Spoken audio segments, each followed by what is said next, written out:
श्रीमद् भागवत महापुराण चतुर्थ स्कंध 13वां अध्याय। इस अध्याय के अंतर्गत आज आप सुनेंगे ध्रुव वंश का वर्णन, राजा अंग का चरित्र। श्री सूत जी कहते हैं, हे शौनक जी, श्री मैत्रेय मुनि के मुख से ध्रुव के विष्णु पद पर आरूढ़ होने का वृतांत सुनकर विदुर जी के हृदय में भगवान विष्णु की भक्ति का उद्वेग हो आया और उन्होंने फिर मैत्रेय जी से प्रश्न करना आरंभ किया। विदुर जी ने पूछा, भगवत परायण हे मुने, ये प्रचेता कौन थे? किसके पुत्र थे? किसके वंश में प्रसिद्ध थे? और इन्होंने कहां यज्ञ किया था? भगवान के दर्शन से कृतार्थ नारद जी परम भागवत हैं, ऐसा मैं मानता हूं। उन्होंने पांचरात्र का निर्माण करके श्री हरि की पूजा पद्धति रूप क्रिया योग का उपदेश किया है। जिसमें प्रचेतागण स्वधर्म का आचरण करते हुए भगवान यज्ञेश्वर की आराधना कर रहे थे, उसी समय भक्त पर्वत नारद जी ने ध्रुव का गुणगान किया था। हे ब्रह्मन, उस स्थान पर उन्होंने भगवान की जिन जिन लीला कथाओं का वर्णन किया था, वे सब पूर्ण रूप से मुझे सुनाइए। मुझे उनके सुनने की बड़ी इच्छा है। श्री मैत्रेय जी ने कहा, हे विदुर जी, महाराज ध्रुव के वन चले जाने पर उनके पुत्र उत्कल ने अपने पिता के सार्वभौम वैभव और राज सिंहासन को स्वीकार कर लिया। वह जन्म से ही शांत चित्त, आसक्ति शून्य और समदर्शी था तथा संपूर्ण लोकों को अपनी आत्मा में और अपनी आत्मा को संपूर्ण लोकों में स्थित देखता था। उसके अंतःकरण का वासना रूप मल अखंड योगाग्नि से भस्म हो गया था। इसलिए वह अपनी आत्मा को विशुद्ध बोधरस के साथ अभिन्न, आनंदमय और सर्वत्र व्याप्त देखता था। सब प्रकार के भेद से रहित प्रशांत ब्रह्म को ही वह अपना स्वरूप समझता था तथा अपनी आत्मा से भिन्न कुछ भी नहीं देखता था। वह अज्ञानियों को रास्ते आदि साधारण स्थानों पर बिना लपट के आग के समान मूर्ख, अंधा, बहिरा, पागल अथवा गूंगा सा प्रतीत होता था। वास्तव में ऐसा था नहीं। इसलिए कुल के बड़े बूढ़ों तथा मंत्रियों ने उसे मूर्ख और पागल समझकर उसके छोटे भाई भ्रमिपुत्र वत्सल को राजा बनाया।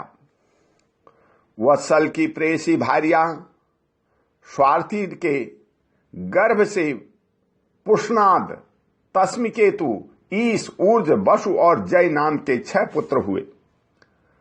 पुष्णात के प्रभा और दोषा नाम की 2 स्त्रियां थीं। उनमें से प्रभा के प्रातः मंदनित और सायं ये 3 पुत्र हुए। दोषा के प्रदोष, सनिध और व्यस्तु ये 3 पुत्र हुए। व्यस्तु ने अपनी भार्या पुष्करिणी से सर्वरेता नाम का पुत्र उत्पन्न किया। उसकी पत्नी आकुति से चतुः नामक पुत्र हुआ। चाक्षुष मनवंतर में वही मनु हुआ। चक्षु मनु की स्त्री नवांड्या से पुरु, कुत्सु, चित्त, ध्रुम, सत्यवान, वृत्त, व्रत, अग्निष्टोम, अतिरात्र, प्रद्युम्न, शिवी और उत्कल ये 12 सत्वगुणी बालक उत्पन्न हुए। उनमें उन्मुख ने अपनी पत्नी पुष्करिणी से अंग, सुमना, ख्याति, क्रतु, अंगिरा और गय ये 6 उत्तम पुत्र उत्पन्न किए। अंग की पत्नी सुरथा ने कूरकर्मा बेन को जन्म दिया, जिसकी दुष्टता से उद्विग्न होकर राजर्षि अंग नगर छोड़कर चले गए थे। हे प्यारे विदुर जी, मुनियों के वाक्य वज्र के समान अमोघ होते हैं। उन्होंने कुपित होकर के वेन को शाप दिया और जब वह मर गया तब कोई राजा न रहने के कारण लोकों में लुटेरों के द्वारा प्रजा को बहुत कष्ट होने लगा। यह देखकर उन्होंने वेन की दाहिनी भुजा का मंथन किया, जिससे भगवान विष्णु के अंशावतार आदि सम्राट महाप्रभु पृथु प्रकट हुए। विदुर जी ने पूछा, हे ब्राह्मण, महाराज अंग तो बड़े शील संपन्न, साधु स्वभाव, ब्राह्मण भक्त और महात्मा थे। उनके बेन जैसा दुष्ट पुत्र कैसे हुआ, जिसके कारण दुखी होकर के उन्हें नगर छोड़ना पड़ा? राज दंडधारी वेन का भी ऐसा क्या अपराध था जो धर्मज्ञ मुनीश्वरों ने उसके प्रति शाप रूप ब्रह्मदंड का प्रयोग किया? प्रजा का कर्तव्य है कि वह प्रजापालक राजा से कोई पाप बन जाए तो भी उसका तिरस्कार न करे, क्योंकि वह अपने प्रभाव से 8 लोकपालों के तेज को धारण करता है। हे ब्राह्मण, आप भूत भविष्य की बातें जानने वाले में सर्वश्रेष्ठ हैं, इसलिए आप मुझे सुनीता के पुत्र वेन की सब करतूतें सुनाइए। मैं आपका श्रद्धालु भक्त हूं।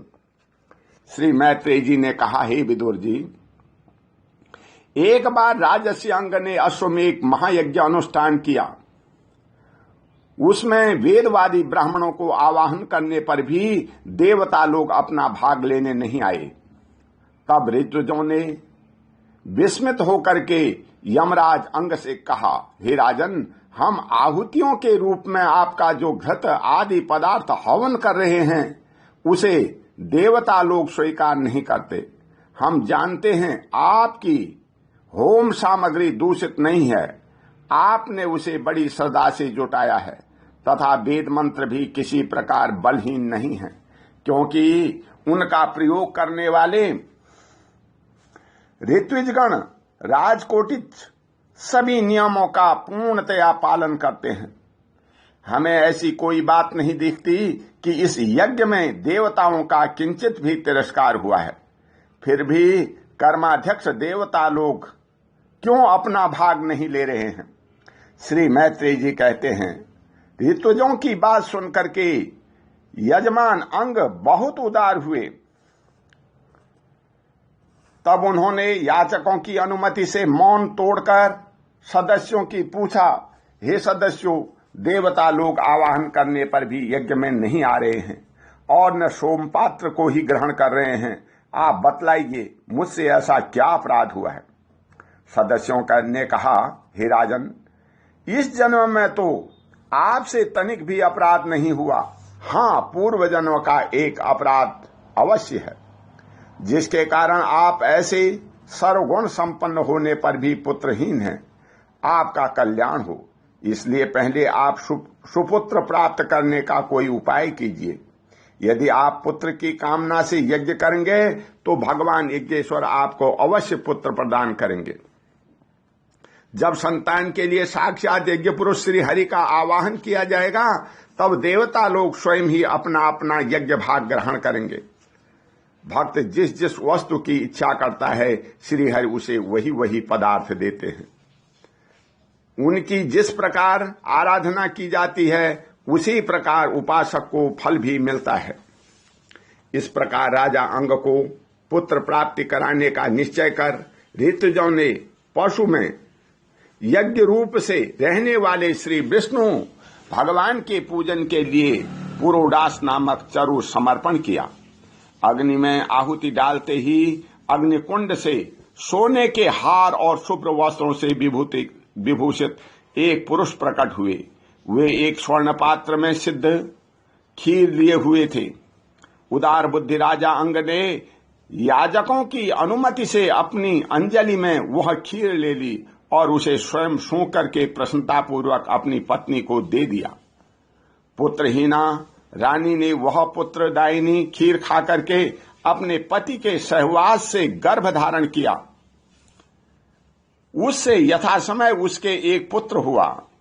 वह बालक बाल्यावस्था में ही अधर्म के वंश में उत्पन्न हुए अपने नाना मृत्यु का अनुगामी था,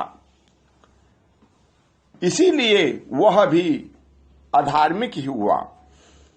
वह दुष्ट बालक धनुष बाण चढ़ा करके वन में जाता और व्याधि के समान बेचारे भोले भाले हिरणों की हत्या करता। उसे देखते ही पूर्ववासी लोग वेन आया कह करके पुकार उठते। वह ऐसा क्रूर और निर्दयी था कि मैदान में खेलते हुए अपनी बराबरी के बालकों को पशुओं की भांति बलात्कार से मार डालता। वीन की ऐसी दुष्ट प्रवृत्ति देख करके महाराज अंग ने उसे तरह तरह के सुधारने की चेष्टा की, परंतु वे उसे सुमार्ग पर लाने में समर्थ न हुए। इससे उन्हें बड़ा ही दुख हुआ। वे मन ही मन कहने लगे, जिन ग्रस्तों के पुत्र नहीं है उन्होंने अवश्य ही पूर्व जन्म में श्री हरि की आराधना की होगी। इसी से उन्हें कुपूत की करतूतों से होने वाले असह्य क्लेश नहीं सहने पड़ते। जिसकी करनी से माता पिता का सारा सुयश मिट्टी में मिल जाए, उन्हें अधर्म का भागी होना पड़े, सबसे विरोध हो जाए, कभी न छूटने वाली चिंता मोल लेनी पड़े और घर भी दुखदायी हो जाए, ऐसी नाम मात्र की संतान के लिए कौन समझदार पुरुष ललचाएगा। वह तो आत्मा के लिए एक प्रकार का मोहमय बंधन ही है। मैं तो स्पूत की अपेक्षा कुपूत को ही अच्छा समझता हूं, क्योंकि स्पूत को छोड़ने में बड़ा क्लेश होता है।